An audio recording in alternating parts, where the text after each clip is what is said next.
Ted Closey, 25 touches, 1 goal, 8 marks, 6 tackles, and 8 clearances. So he's top 4 for the Cats in total disposals there.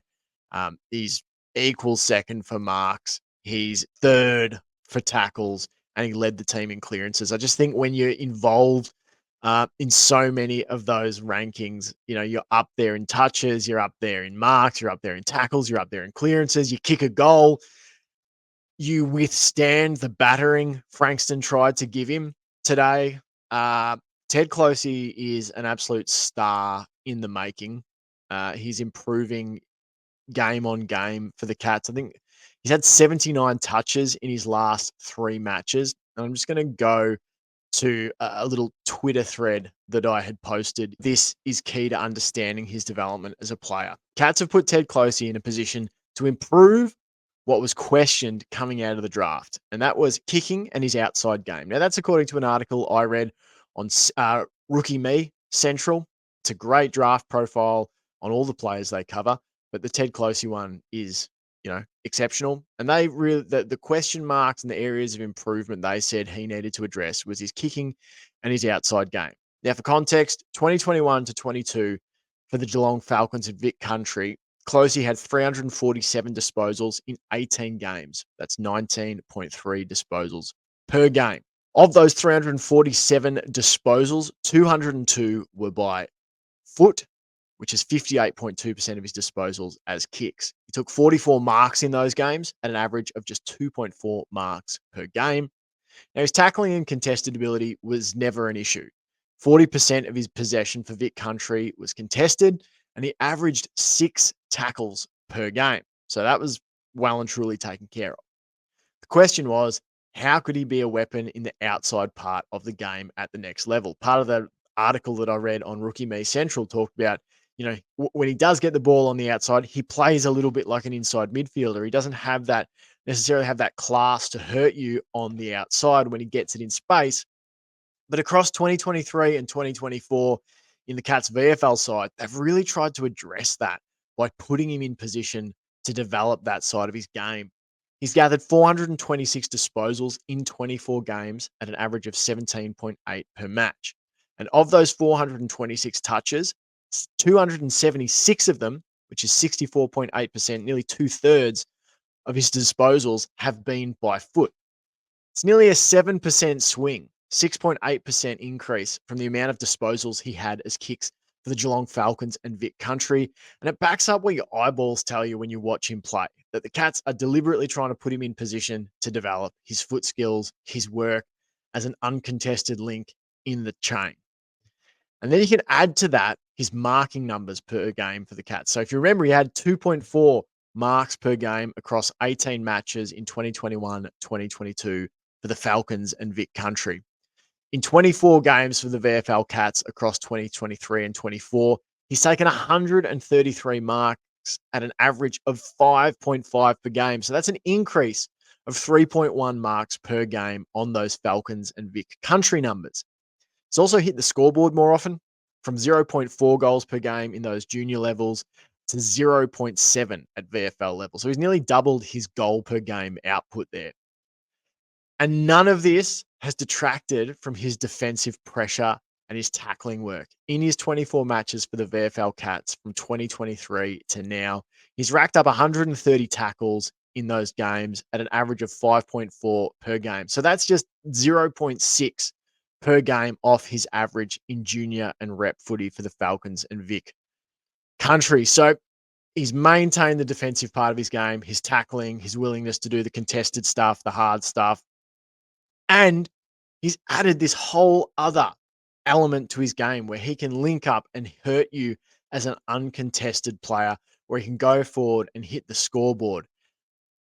I reckon he's just starting to get cooking, really, at the Cattery. I reckon the patience shown with this deliberate development of his weaknesses is going to pay off massively once he hits AFL level.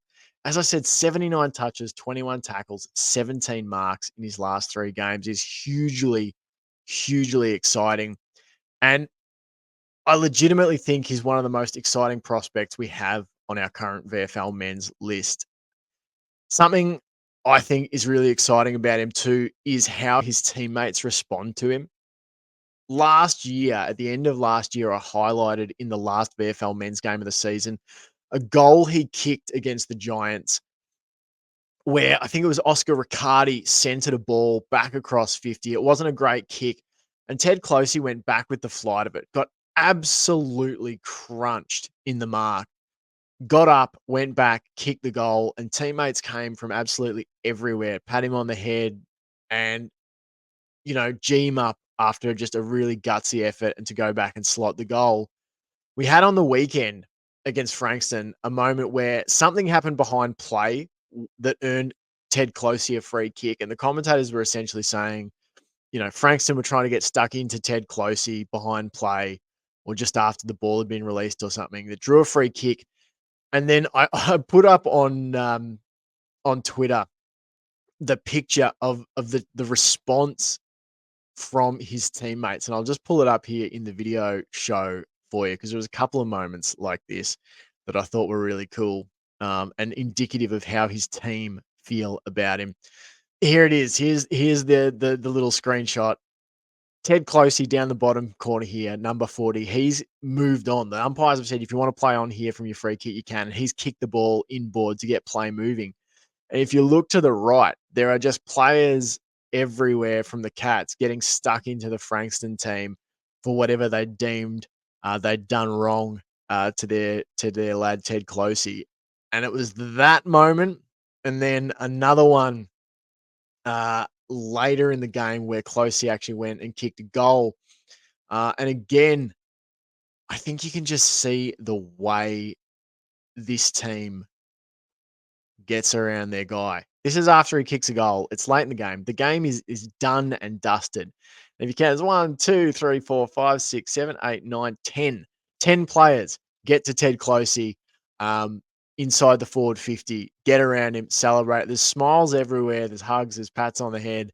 I think this team absolutely adores Ted Closey, and I think that is a fantastic trait to have as a player. And I think it represents how much other players enjoy playing with Ted Closey because he's brave, he's tough, he's fierce.